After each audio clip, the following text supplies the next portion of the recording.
Alhamdulillahi Rabbil Alamin, wal aqibatu lil muttaqin, wala udwana illa 'alal zalimin. Asyhadu an la ilaha illallah wahdahu la syarikalah, wa asyhadu anna Muhammadan 'abduhu wa rasuluh.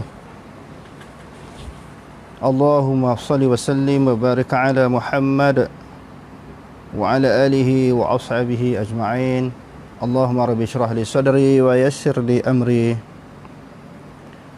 wahlul 'uqdatam min lisani yafqahu qawli, wa la hawla wa la quwwata illa billahil 'aliyyil 'azim. Allahumma la sahla illa ma ja'altahu sahla wa anta taj'alul huzna in syi'ta sahla. Rabbi yassir wa la tu'assir wa atmim bil khair, amma ba'd. Alhamdulillah, bersyukur kepada Allah Subhanahu wa taala kerana dengan limpah dan kurnianya pada malam ini kita dapat lagi menyambung perbahasan isu yang berkaitan dengan bid'ah, masuk siri yang ketiga. Sebenarnya saya bercadang untuk menamatkan perbahasan isu yang berkaitan dengan bid'ah ini pada malam ini, tetapi oleh kerana perkara-perkara yang berkaitan dengan bid'ah ini berserta dengan contoh-contohnya banyak, jadi kita buat secara bersiri. Maknanya selepas pada malam ni insya-Allah ada siri-siri yang berikutnya. Maknanya panjang lagi lah. Cadang nak tamat malam ni. Jadi nampaknya tak boleh. Tak nak tergopoh-gapoh. Kita tak nak penjelasan ini tidak memuaskan, tidak memberi kepuasan kepada anda semua, dan mungkin ada yang tak faham. Jadi kita ambil sikit-sikit perbahasan peringkat demi peringkat. Jadi malam ni tak habis lagi, tak tamat lagi. Akan ada siri-siri yang berikutnya, siri keempat, kelima dan sebagainya. Dah habis semua perbahasan tentang isu bid'ah ni, selepas itu kita akan buat satu kesimpulan. Jadi sebelum kita masuk kepada perbahasan yang seterusnya, saya nak sebut juga sebagaimana yang disebut oleh Dr. Wahbah Zuhaili di dalam kitab Al-Bid'ahul Munkarah. Di dalam membahaskan isu ataupun masalah yang berkaitan dengan bid'ah ini, dia sebut sebahagian daripada perbahasannya. Dia kata di sini, laisa hunaka mazhabu wahabiyyin, laisa hunaka mazhabu wahabiyyin la fil aqaidi wa la fil ahkami syar'iyyati. Dia kata di sini, di dalam perbahasan tentang isu bid'ah ini, orang duk tuduh ataupun mendakwa ada golongan, ada pihak, ada puak yang dikenali dengan mazhab Wahabi ataupun golongan Wahabi dan juga puak Wahabi. Jadi bagi Dr. Wahbah Zuhaili, dia kata Wahabi dia bukan merupakan suatu mazhab. Sama ada di sudut akidah, kadang-kadang bila kita bahas isu ayat-ayat sifat, hadis-hadis sifat, hadis berkaitan dengan nuzul, iyad, qadam, al-maqtu, al-farhu, maknanya sifat-sifat, tentang sifat-sifat Allah, orang kata ini fahaman pegangan Wahabi. Jadi Dr. Wahbah Zuhaili kata golongan Wahabi tidak wujud, fahaman mereka pun tidak wujud, sama ada di sudut akidah ataupun di sudut syariah wa innama hunaka istilahatun fi mahalliha. Tetapi di sana dia kata hanya sahaja di sana wujudnya istilah-istilah yang ada di tempat-tempatnya, berada di tempatnya ataupun kedudukannya. Dia kata fahum fil i'tiqadi ala mazhabis salafis salih. Golongan yang dituduh sebagai golongan Wahabi ini, mereka itu berpegang kepada mazhab salafus salih ridwanullahi alaihim, keredaan Allah Subhanahu wa taala di atas mereka. Ini kajian daripada Dr. Wahbah Zuhaili.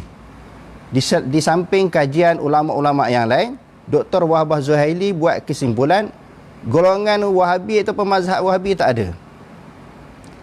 Cuma pihak yang dituduh Wahabi itu adalah mereka ini berpegang kepada akidah salafus salih. Maknanya golongan salaf, pegang kepada akidah salaf. Wa fil ahkami ala mazhabil imam Ahmad ibn al-Hanbal radhiyallahu anhu. Dan di sudut hukum fiqah pula, mereka berpegang kepada mazhab Hanbali. Akidah maknanya salaf, fiqah kepada mazhab Hanbali. Fahum Hanabilah fil mazhab. Mereka itu Hanbali pada mazhab. Salafiyuna fil i'tiqad. Dan salaf di sudut i'tiqad. Fiqah mazhab Hanbali, salaf di sudut i'tiqad. Maknanya akidah Wahabi tak wujud lah. Bila dibahaskan tentang masalah ayat-ayat sifat, ayat-ayat mutasyabihat ataupun hadis-hadis sifat ini, tidak wujud di sana suatu golongan yang disebut sebagai Wahabi. Tak ada. Wa minas salafi a'immatul mazahibi. Sebahagian daripada golongan salaf adalah a'immah mazhab, a'immatul arba'ah. Imam Syafi'i, Hanbali, Maliki, Hanafi, semuanya salaf. Tengok disebut. Mereka tidak berpegang kepada Asy'ariyah ataupun Maturidiyah. Kerana kewujudan mereka sebelum kelahiran Imam Abu Hasan Al-Asy'ari dan juga Abul Mansur Al-Maturidi. Imam yang empat semuanya salaf. Di sudut faktanya bahawa imam yang empat semuanya salaf. Kalau kita kata wajib berpegang kepada akidah Asy'ariyah ataupun Maturidiyah, maka berdosalah imam-imam yang empat ini. Itu satu. Yang kedua, cara nak mengenal Allah Subhanahu Wa Taala ini, adakah mesti melalui jalan khalaf? Adakah nak mengenal Allah Subhanahu Wa Taala ini mesti melalui jalan khalaf, yakni Asy'ariyah dan juga Maturidiyah? Jawapannya tidak.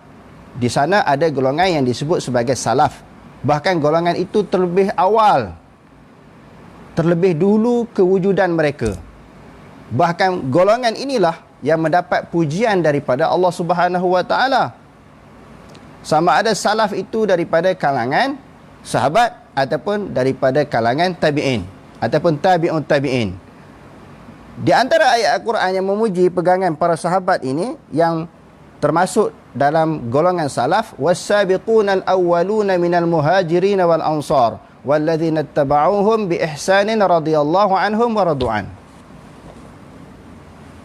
Dan golongan yang terdahulu yang mula-mula masuk Islam daripada kalangan muhajirin, ansar dan pengikut-pengikut mereka, yang Allah Subhanahu Wa Taala redha semua kepada golongan ini dan mereka redha kepada Allah Subhanahu Wa Taala. Kuntum khaira ummatin. Kamu adalah merupakan sebaik-baik umat, yakni para sahabat. Jadi akidah Nabi, akidah para sahabat, akidah salafus soleh lah yang paling mulia, yang paling tepat, yang paling kukuh untuk dipegang. Dia kata wa minas salafi a'immatul mazahib. Sebahagian daripada golongan salaf adalah imam yang empat. Imam yang empat. Fanahnu atba'uhum.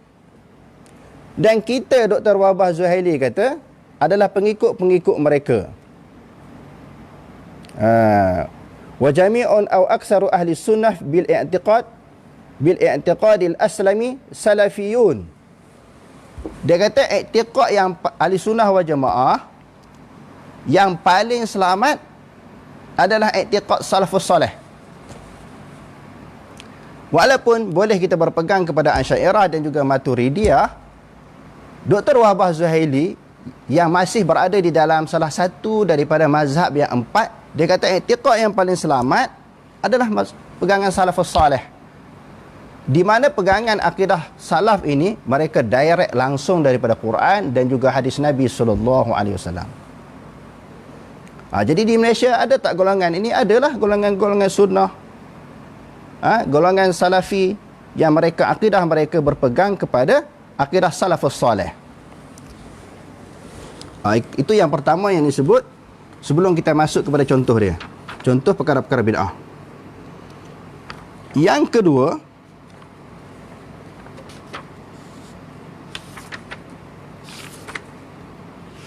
Dr. Wahbah Zuhaili juga menyebut tadi muka surat yang ke-9 bahawa mazhab golongan Wahabi tidak wujud, cuma ada golongan yang berpegang kepada akidah salaf. Yang kedua, pada muka surat 18, Dr. Wahab Zuhaili menyebut lagi, lastu ma'al qa'ilina bi anna al-bid'ata khamsatu aqsamin. Aku tidak bersama dengan golongan yang mengatakan bid'ah itu terbahagi kepada 5. Dalam perbahasan dan perbincangan semalam kita sebut, bagi ulama-ulama yang membahagikan bid'ah itu terbahagi kepada 5, saya ulangi, semuanya menjurus kepada bid'ah lughawi di sudut lughah bahasa, kerana kesemuanya mereka menyandarkan pegangan mereka dengan kata-kata Sayyidina Umar, ni'matil bid'atu hazihi. Sebaik-baik bid'ah adalah ini. Jadi orang kata, adakah tidak Sayyidina Umar buat perkara bid'ah? Asal tarawih itu ada, memang sembahyang tarawih itu dah wujud di zaman Rasulullah, bukan baru nak mula di zaman Sayyidina Umar, tak. Asal tarawih itu memang dah ada. Jadi Sayyidina Umar cuma dia menyusun semula tentang melantik satu imam, diikuti oleh jemaah yang ramai. Kalau di zaman Nabi, beberapa kelompok masing-masing buat. Jadi isunya di sini bukan Sayyidina Umar mencipta suatu ibadah baru, amalan yang khusus baru, kerana asal tarawih itu telah wujud di zaman Rasulullah sallallahu alaihi wasallam. Jadi kalau orang nak pegang juga kata boleh, terpulanglah. Cuma saya nak sebut di sini, Dr. Wahab Zuhaili dia kata, aku tidak bersama dengan orang yang membahagikan bid'ah itu kepada 5 pembahagian. Wajibin wa mandubin wa haramin wa makruhin wa mubahin. Wajib, mamdud, haram, makruh dan juga mubah. Makruh dan juga mubah harus. Wa innamal bid'atu syai'un wahidun fil bid'ah. Dia kata di sini, wa innamal bid'atu syai'un wahid. Bid'ah itu satu benda je, satu perkara je. Wal bid'atul munkarah awil mazmumah. Sama ada bid'ah yang mungkar ataupun bid'ah yang dikeji. Satu je, tak ada pembahagian-pembahagian. Kalau bid'ah mungkar ataupun dikeji. Wahya kullu ma'aradal usul al-aqidati awil ibadati. Iaitu sesuatu perkara bid'ah yang bertentangan dengan dasar-dasar akidah dan juga dasar-dasar ibadah. Itu bid'ah. Tak ada pembahagian-pembahagian. Awil adatil islamiyatil asliyah. Ataupun kaedah asal-asal, adat-adat Islam yang asal. Awil munafiyatil syariah, ataupun sesuatu yang menafikan tentang hukum syariah. Bercanggah, berlaga, bertentangan dengan hukum syariah, semuanya dipanggil bid'ah yang munkarah dan juga mazmumah, bid'ah yang keji. Okey, itu 2 perkara yang saya nak sebut sebelum masuk kepada perbahasannya. Perbahasan yang pertama, contoh-contoh bid'ah yang disebut di dalam kitab ini, walaupun dalam kitab-kitab lain banyak lagi, cuma saya ambil satu kitab. Sebab dalam ni dia merangkumi beberapa buah kitab yang lain. Yang pertama di sini dipanggil al-bid'ah fil aqaid. Pertamanya bid'ah di sudut i'tiqad ataupun akidah. Banyaknya bila membincangkan isu yang berkaitan dengan bid'ah ini, orang hanya menjuruskan kepada bid'ah di sudut ibadat. Tetapi para ulama juga membahaskan bid'ah itu di sudut akidah, di sudut i'tiqad, di sudut kepercayaan, di sudut pegangan. Dia kata di sini bid'ah di sudut i'tiqad, al-bid'atul i'tiqadiyah hiya al-bid'atul kulliyah wa hiya allati yatahaqqaqu dukhuluha tahta al-wa'id bin naril waridi fil kitab wa sunnah. Jadi bid'ah akidah ini adalah bid'ah di sudut kul, bukan juz'i, iaitu memastikan seseorang itu termasuk di dalam janji Allah. Melakukan bid'ah di sudut akidah, dia termasuk di dalam ancaman daripada Allah Ta'ala, ancaman neraka daripada Quran dan juga daripada hadis. Itu bahaya kalau bid'ah di sudut akidah ni. Bila dikatakan ancaman daripada Quran dan hadis, ancaman tentang neraka, bila seseorang memiliki bid'ah di sudut i'tiqad, sama ada neraka itu dia masuk secara kekal, iaitu bid'ah kafir, ataupun bid'ah dia melakukan dosa besar, masuk neraka juga tapi tidak kekal, Kedua-duanya bahaya. Sama ada masuk neraka secara kekal ataupun masuk neraka secara tidak kekal, kerana fama asbarahum 'alan nar. Neraka-neraka ni Allah Ta'ala perli, alangkah sabarnya mereka. Penghuni-penghuni neraka, Allah Ta'ala kata ada alangkah sabarnya, tahannya mereka duduk dalam neraka. Tak ada orang yang tahan siksaan neraka. Allah Ta'ala perli sahaja. Jadi bahaya kalau ada i'tiqad, kalau ada bid'ah di dalam i'tiqad.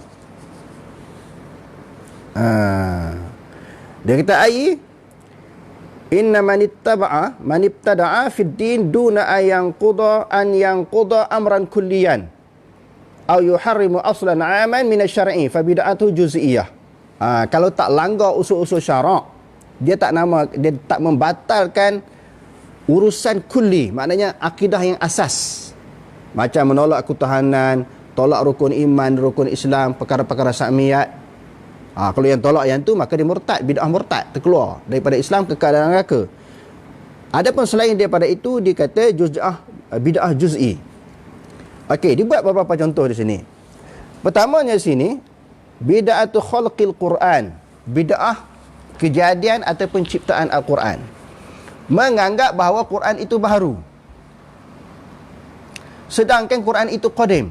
Ini pegangan Mu'tazilah. Ibtada'atil madrasatul aqliyatul al-Mu'tazilah. Dia kata telah mengada-ngadakan oleh pemikiran sekolah akal, iaitu Mu'tazilah. Maknanya pendidikan Mu'tazilah ini, selain mereka mempunyai pegangan yang bercanggah dengan akidah i'tiqad sunnah wal jamaah, mereka ada pendidikan mereka ada sekolah-sekolah, tempat-tempat pengajian mereka untuk disebarkan pemikiran Mu'tazilah. Dia kata al-qaula bi anna al-Qur'anil Karimi makhluqun, dengan mengatakan bahawa Quranul Karim itu adalah makhluk. Li anna Allah huwal qadimu wahdahu, Allah Ta'ala sahaja yang qadim. Quran itu baharu.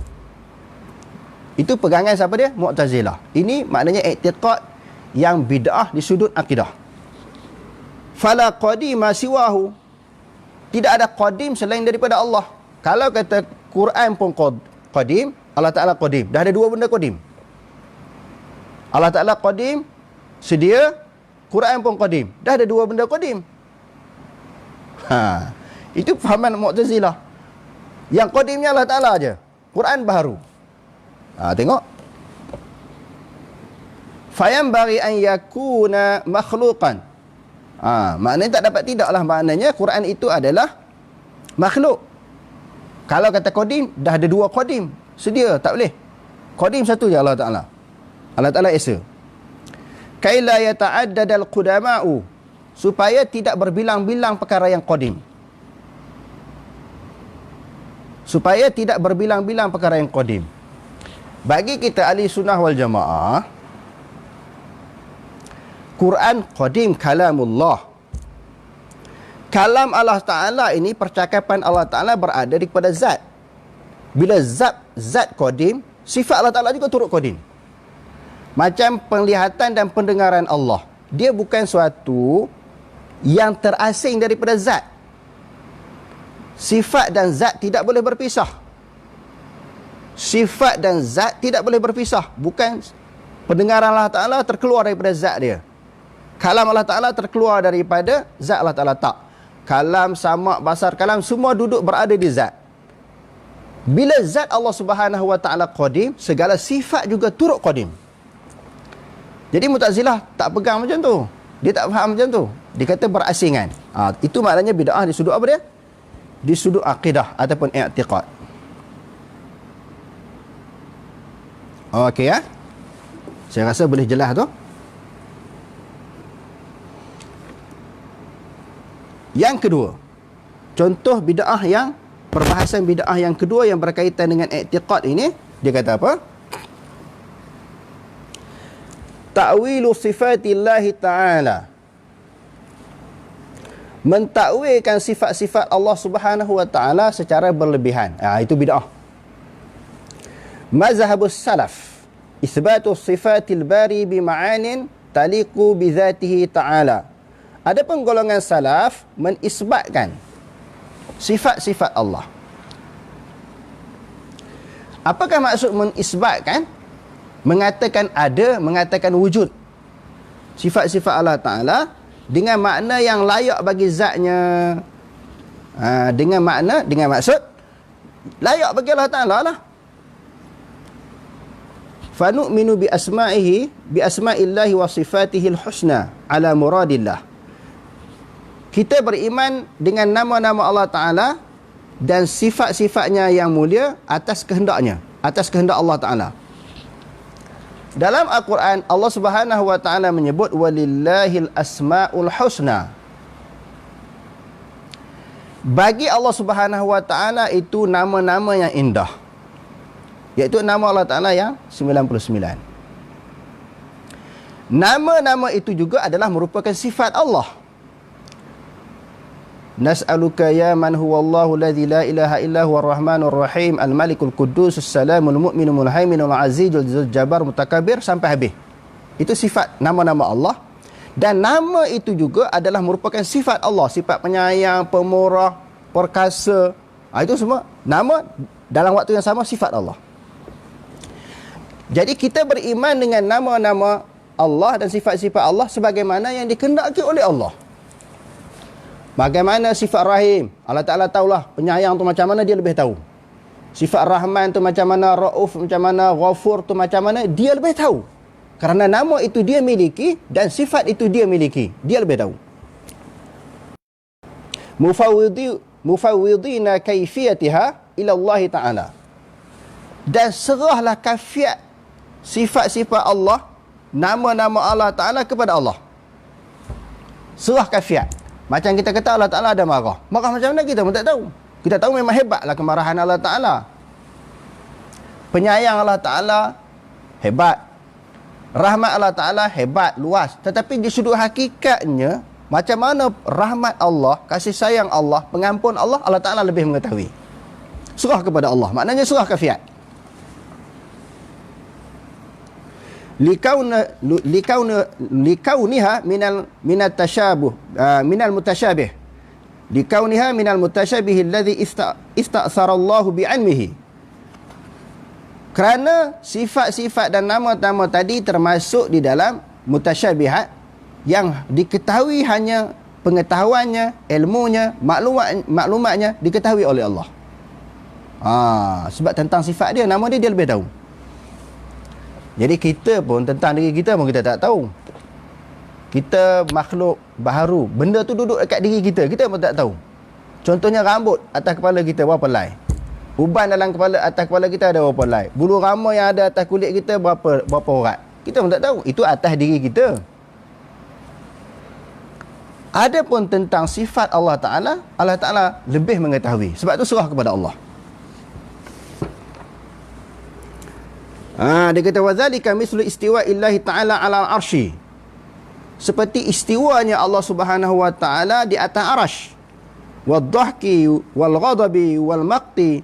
Dan begitu juga bukan kata istiwa sahaja, ketawa, ghadab, maqti. Ghadab ni marah, al-maqti lagi marah, murka. Dia lebih atas daripada ghadab. Al-farahi, Allah Ta'ala gembira. Allah Ta'ala pun ada gembira. Macam mana mukhalafatuhu ta'ala lil hawadis. Wa ta'ajub, Allah Ta'ala rasa pelik, ada pelik, dan juga ta'ajub, hairan. Serah pada Allah Ta'ala. Wal yadain, sifat seperti yadain kita sebut semalam, sifat dia bukan suatu anggota. Wal qadam, kaki. Was surah, disebut dalam hadis. Inna Allah, hadis di dalam Sahih Bukhari ada, dan juga di dalam kitab Asy-Syariah yang dikarang oleh Abu Bakar Al-Ajurri. Inna Allaha khalaqa Adama ala suratih. Sesungguhnya Allah Subhanahu wa Ta'ala mencipta Nabi Adam atas gambarannya. Termasuk mutasyabihat. Di sini ulama bahas gambar siapa? Adakah gambar rupa atas bentuknya? Jadi ulama bahas bentuk Allah Ta'ala ke? Tak. Allah Ta'ala menjadikan Nabi Adam atas rupanya, rupa Nabi Adam. Rupa Nabi Adam. Jadi benda yang macam ni hakikatnya serahlah kepada Allah Ta'ala. Wa ghairi dhalik, dan selain daripada demikian itu, wa hadha huwal aslamu fil aqidah. Ini paling selamat. Dr. Wahbah Zuhaili kata, pegang dengan i'tiqad salaf, akidah salaf paling selamat. Sebab mereka tak duduk nak berbicara, nak bahas banyak-banyak, serah kepada Allah Ta'ala. Hal ini selamat. Dan Dr. Wahbah Zuhaili dia beberapa kali mengulang pendirian dia, akidah salaf lebih selamat. Sebab apa? Apabila Allah Ta'ala sebut tentang sifat dia, tentang nama-namanya, serah kepada Allah. Yang tu paling selamat daripada kita berpegang kepada akidah falsafah, masuk unsur-unsur mantiqi, ilmu kalam. Dia akan jadi lawyer buruk. Hari ini pun ada soalan orang kemukakan kepada saya. Bila saya cerita tentang falamma tajalla rabbuhu lil jabali ja'alahu dakka wa kharra Musa sa'iqa, yang Allah Subhanahu wa taala itu tajalli. Orang Melayu pun tak berani nak terjemah apa makna tajalli. Menzahirkan diri, menzahirkan zat dia di Bukit Tursina. Jadi orang tanya, Allah Ta'ala nuzul ke ataupun naklah? Ni siapa-siapa yang muskil masalah itu kita nak terangkan. Semuanya harus bagi Allah, sama ada dia nak nuzul ke ataupun naklah. Naklah ni maknanya berpindah, nuzul maknanya turun, surah pada Allah. Ini dia bahas pula, nuzul ke naklah. Dia masuk unsur-unsur loya buruk tu, unsur-unsur falsafah. Nak mempertikaikan ayat yang jelas yang diterangkan oleh Allah Ta'ala. Bagi salaf dia tak bincang benda tu. Sebut tangan ke apa, serah kepada Allah. Tak pening. Jadi sebelum kita lanjutkan perbahasan dan perbincangan, tuan-tuan, akidah salaf paling selamat. Oleh kerana itu, tolong kempen anak isteri kita, pegang kepada akidah salaf. Lebih-lebih lagi kita orang awam, jangan pening-pening kepala. Anak isteri kita pegang kepada akidah salaf, jiran tetangga kita, maknanya grup WhatsApp semua apa ni, grup ada WhatsApp keluarga, kawan dan sebagainya, kempen supaya berpegang kepada akidah salaf, lebih-lebih lagi orang awam. Sebab tak pening. Tuan-tuan boleh dengarlah perbahasan isu akidah ini dengan seorang yang mengajar tentang akidah salaf, tentang sifat-sifat Allah Subhanahu wa taala dengan dalil hujah Quran dan hadis. Dan tuan-tuan boleh beza dengan akidah khalaf yang tuan-tuan belajar, yang mana pening. Hak salaf tak ada pening. Saya nak sebut bahawa pegangan khalaf pun boleh, tetapi hak mana yang tak pening? Hak yang mudah faham. Sebab saya melalui kedua-dua keadaan ini, kedua-dua jalan ini, cara khalaf dan juga cara salaf. Kadang-kadang bila anak murid tu dia tak faham istilah-istilah yang digunakan dalam pengajian ilmu kalam, pengajian maknanya apa dia tauhid ini, dia kata Tok Guru ni memang hebat. Aku tak boleh faham istilah ni. Tok Guru ni memang hebat, dia kata. Sebab dia tak faham, dia kata hebat. Hak duk mengaji terang-terang ni, dia tak dalil Quran dan hadis ni tak hebat. Kadang-kadang kitab nipis ni bertahun-tahun tak habis ni, tuan-tuan. Nak memahami falsafah tu, bukan nak memahami akidah ataupun tauhid, nak memahami pemikiran falsafah. Sebab tu dipanggil ilmu kalam. Tetapi yang malangnya juga di dalam negara kita, orang yang mahir ilmu kalam ini, ilmu falsafah, dijulang, diangkat mengatakan dia pakar akidah, dia pakar tauhid. Itu jadi masalah. Sedangkan dia faham falsafah, dia faham tentang ilmu kalam. Bab akidah dia tidak faham. Jadi orang yang faham akidah iaitu orang yang mengemukakan dalil-dalil, isu-isu yang berkaitan dengan akidah ini secara langsung daripada Quran dan hadis tanpa merumitkan pemikiran orang yang belajar. Lepas ni tuan-tuan boleh beza. Pergi mengajilah mana-mana Tok Guru ni, beza. Hak mana mudah faham? Hak mana jelas? Akidah falsafah ilmu kalam ke ataupun akidah salaf? Yang sebagaimana yang disebut oleh Dr. Wahbah Zuhaili, dia kata apa dia? Akidah yang paling selamat. Dia kata wa hadza huwal aslamu fil aqidah. Ini adalah akidah yang paling sentosa, paling selamat. Kalau tuan-tuan baca di dalam kitab Risalah Tauhid, kalau tak silap saya muka surat 18, ada tak Syekh? Risalah Tauhid muka surat 18 tu yang kuning tu. Itu tu. Kalau tuan-tuan baca kitab ni pun, dia kata akidah salaf paling selamat. Betul, muka surat 18. Duk mengaji dah dulu. Dia kata sungguhnya ada perkataan di dalam Al-Quran dan hadis menyebut muka dan tangan. Menyebut muka dan tangan Allah. Perkataan itu hendaklah kita i'tiqad sabit. Sabit tu maknanya ada. Secara yang layak dengan Allah. Maha suci daripada berjisim. Maknanya Allah Ta'ala bukan berjisim. Bersih daripada maksud berjisim. Dan maha suci daripada bersifat dengan segala sifat yang baharu. Allah Ta'ala bersih daripada serupa dengan sifat yang baharu. Maka tiada yang mengetahui akan dia melainkan Allah juga. Sebut tangan ke, marah ke, wajhun ke, semuanya manusia tak tahu hakikatnya, melainkan kepada Allah Ta'ala saja mengetahui, maka serah kepada Allah. Demikian inilah, maka tiada yang mengetahui akan dia melainkan Allah Ta'ala juga. Demikian inilah perjalanan i'tiqad sekalian sahabat dan yang mengikut sahabat, iaitu tabi'in, dan orang yang mengikut, bagi orang yang mengikut sahabat, tabi'ut tabi'in, yang dinamakan ulama' mutaqaddimin, ulama' yang terdahulu, generasi awal, golongan salaf, 3 kurun. Tetapi ulama' mutaakhirin telah berkata, telah berkata adalah perkataan yang tersebut di dalam Al-Quran dan hadis mengatakan muka, tangan bagi Allah Ta'ala. Tangan bagi Allah Ta'ala itu yang dikehendaki muka itu zat. Itu golongan khalaf Asy'ariyah. Boleh kita nak takwil macam tu sesuai dengan di sudut bahasa Arab. Muka dengan zat. Sebab tu kita sebut hari itu akidah ni dia ada salaf, dia ada khalaf. Muka itu dikehendaki dengan zat. Dan yang dikehendaki dengan tangan itu kudrah. Maknanya kuasa. Demikian lagi tiap-tiap perkataan yang seumpama itu ditakwil, ditanggung dengan perkara yang munasabah daripada segala sifat yang sabit bagi Allah. Jadi golongan Asy'ariyah Maturidiyah ini, golongan khalaf, mereka takwil. Dan kesimpulannya dia buat kedua-dua akidah ini sah, betul, boleh dipegang, tetapi dia kata apa? Maka di antara i'tiqad ini yang lebih sentosa, yang lebih selamat ialah i'tiqad ulama' mutaqaddimin, ulama'-ulama' dulu, golongan salaf. Tuan-tuan boleh baca, kalau tak boleh bahasa Arab, baca kitab Risalah Tauhid, muka surat 18. Tengok, bukan kata Dr. Wabah Zuhaili je.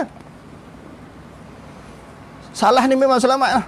Cuma jadi masalah di Malaysia ini, golongan rakyat Malaysia yang berpegang kepada akidah salaf ini dicanangkan, dimomokkan, dilabelkan sebagai Wahabi. Itu jadi masalah. Dituduh sebagai Wahabi. Sedangkan Dr. Wahbah Zaili tadi dah sebut, tak ada golongan Wahabi. Menyebabkan masyarakat jadi takut. Yang duk momokkan, yang duk canang ada pihak Wahabi ni ustaz-ustaz. Itu jadi masalah. Jadi kita minta lah, yang duduk serang Wahabi ni tak ada sebenarnya. Jadi ustaz-ustaz tu kena buat kajian lah. Jangan pakai entam, ikut selera je, ikut sedap mulut je. Kita nak nuduh orang, kita nak kata kat orang. Bila Wahabi ni terkeluar daripada akidah ahli sunnah wal jamaah. Kami saja ahli sunnah wal jamaah, puak-puak ni bukan ahli sunnah wal jamaah. Tu jadi masalah. Okey. Wa mazhabul khalaf. Cadang nak ringkaskan jadi panjang pula. Mazhab khalaf pula ta'wilu hazihi sifati bihasbi ma yaliqu bi kamalillahi ta'ala. Dia kata mazhab khalaf ini mentakwilkan sifat-sifat Allah Ta'ala yang sesuai, yang layak dengan kesempurnaan Allah. Boleh juga takwil. Dia kata boleh takwil. Sesuai dengan kehendak Allah Ta'ala, dengan kesempurnaan Allah Ta'ala. Wa hadza awfaqu wa ahkamu aqlan. Ini di sudut logiknya, di sudut logik sesuai dengan khalaf. Di sudut selamat, paling kuat adalah salaf. Jelas? Wa fariqani muttafiqani ala tanzihillahi ta'ala ala musyabahatil hawadith. Kedua-dua golongan ini, sama ada salaf dan khalaf, sepakat menyucikan Allah Ta'ala daripada sekalian yang baharu. Jelas. Kedua-dua golongan ini, sama ada salaf ataupun khalaf, nak mengatakan Allah Ta'ala tak sama dengan baharu. Mukhalafatuhu ta'ala lil hawadith. Bersalahan Allah Ta'ala dengan baharu. Laisa kamitslihi syai'. Walam yakul lahu kufuwan ahad. Tengok. Dia kata awit tashbihi wal kaifi wat tajsimi. Menyamai bagaimana Allah Ta'ala dan menjisimkan Allah Ta'ala. Kedua-dua golongan ini tidak mentashbihkan Allah, tidak mentajsimkan Allah. Kerana Allah Ta'ala sebut dalam Al-Quran, laisa kamitsli syai'. Fala yumathiluna sifatillahi bisifatil khalqihi. Kedua-dua golongan ini tidak memisalkan, tidak mengatakan sifat Allah sama dengan sifat makhluk, tidak. Walaisa fariqani walaisa al-fariqani minal musyabbihati awil mujassimah. Kedua-dua golongan ini bukanlah golongan yang musyabbihah, mentashbihkan Allah dengan baharu, dan juga mujassimah, mentajsimkan Allah, mengatakan Allah Ta'ala berjisim. Bukan. Kedua-dua golongan ini faham macam tu, pegang macam tu. Wal mazhabul haqqu innama huwa at-tauhidu duna at-tashbih wa at-tajsim. Mazhab ataupun pegangan yang benar adalah tauhid itu sendiri, tanpa ketiadaan tashbih dan juga tajsim. Tengok je lah. Dua-dua golongan ini betul, tak ada salah, boleh pegang. Cuma hak selamatnya salaf. Tak banyak main lawyer buruk, tak banyak main akal, direct Quran hadis. Bagi orang awam sangat sesuai. Tambah tuan-tuan dan perempuan yang dah pencen-pencen duduk di rumah ni, tak payah nak pening-pening fikir, nak faham akidah ni melalui ilmu kalam, ilmu falsafah. Bahkan Imam Syafi'i, perkataan Imam Syafi'i ini dinakalkan oleh Imam Ghazali di dalam kitab Ihya Ulumuddin, di dalam bab tauhid. Imam Syafi'i kata, seseorang yang mati bertemu dengan Allah dengan membawa dosa yang banyak kecuali syirik, lebih baik daripada orang yang mati bertemu dengan Allah dengan membawa ilmu kalam. Itu Imam Syafi'i sebut. Imam Syafi'i ini, tuan-tuan boleh rojak, saya dah bentang hari itu, dinakalkan perkataan dia oleh Imam Ghazali. Sedangkan Imam Ghazali ni pun pakar falsafah, tetapi bila dah belajar ni, boleh rosak pemikiran kita. Setiap benda mesti nak main logik, mesti nak main akal. Kita akan mengenepikan Quran dan hadis dan pendapat ulama-ulama yang muktabar. Kita masukkan akal di dalam memahami akidah, di dalam mengenal Allah Subhanahu wa taala. Bahaya.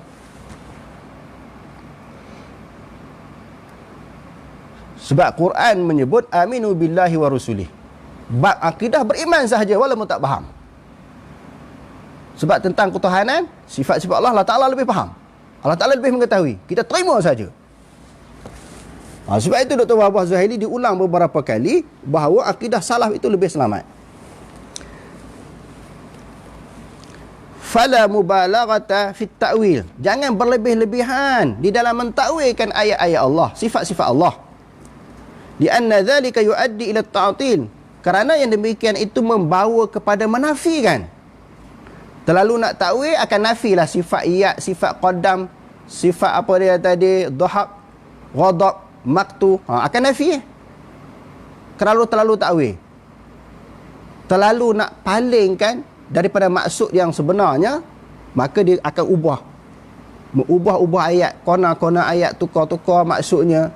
Dia akan membawa kepada penolakan tentang sifat-sifat Allah, membawa kepada penolakan ayat-ayat Allah, membawa kepada penolakan penafian hadis-hadis tentang sifat Allah. Dia akan jadi lagu tu. Sebab tu kalau kita bincang masalah ayat-ayat mutasyabihat, hadis-hadis sifat ni, banyak orang akan lawan. Saya sampai hari ni orang duk lawan. Dia masuk unsur-unsur loya buruk. Tengok, kerana terlalu nak mentakwilkan ayat-ayat Allah dan juga hadis-hadis sifat.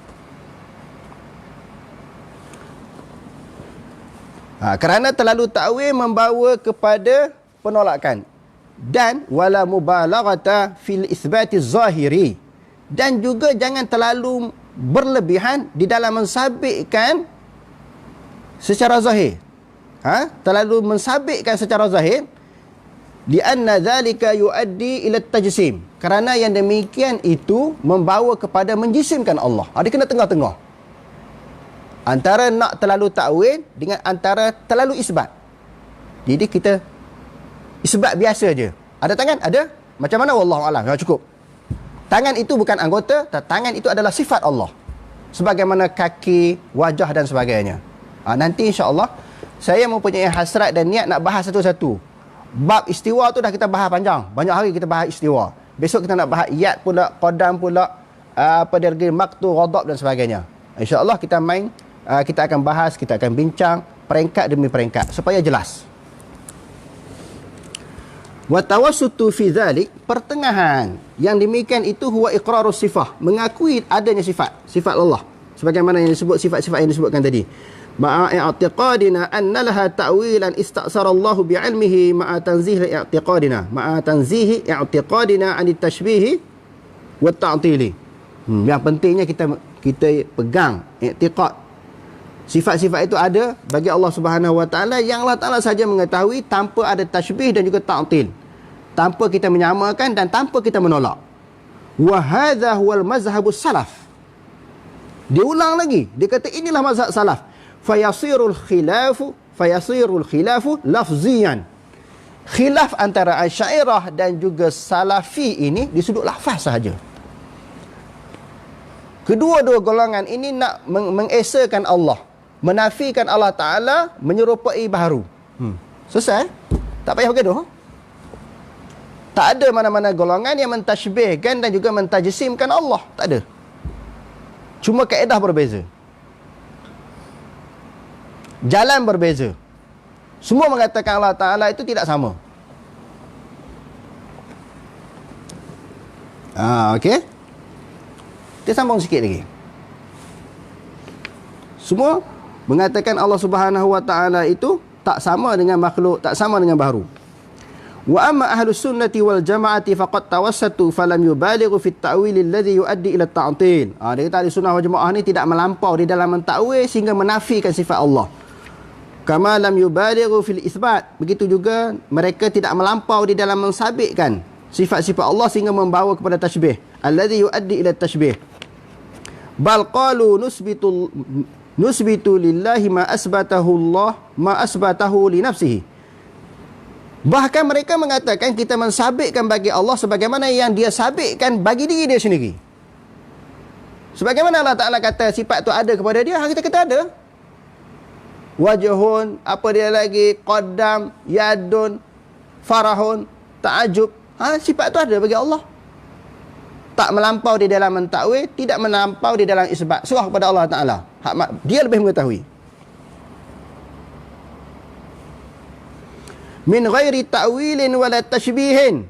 Ahli sunnahnya dia tak melampau di dalam ta'wil dan tidak mentashbihkan Allah, wala tahrifin dan tidak paling daripada makna yang asal, wala ta'tilin dan juga tidak menolak. Illa idza kana ta'wilan sahihan warada fi salafis salih. Kalau nak ta'wil itu boleh, melainkan ta'wilan yang dilakukan oleh golongan salafus salih. Kalau golongan salaf tak ta'wil, tak usah ta'wil. Pegang terus secara zahir, serah kepada Allah. Au kana qariban mutabadiran ila zihni, ataupun boleh ta'wil yang boleh difahami oleh akal pemikiran, jarian alal asalibil arabiyyah, alal asalibil arabiyyah, arabi al-fasihah. Nak ta'wil juga boleh, iaitu berjalan di atas uslub Arabi. Maknanya kalau tangan diterjemahkan dengan yad, itu diterjemahkan dengan quwah ataupun qudrah, boleh dia kata. Sesuai dengan bahasa Arab. Walaupun Ibnu Hajar kata tak sesuai kan. Kalau nak bahas perkataan Ibnu Hajar, dia tak setuju. Tapi tak apa, kita raikan golongan khalaf, kita raikan Maturidi ataupun Asy'ariyah. Dia kata kalau sesuai di sudut bahasa Arab boleh.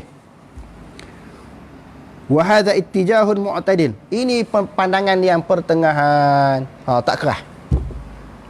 Nak pegang hak cara salaf boleh, khalaf boleh, tetapi hak salaf lebih selamat dan lebih kuat. Bagi orang awam, sidang hadirin sekalian, kembalilah kepada akidah salaf. Lebih jelas, lebih kuat dan mempunyai dalil tanpa pening.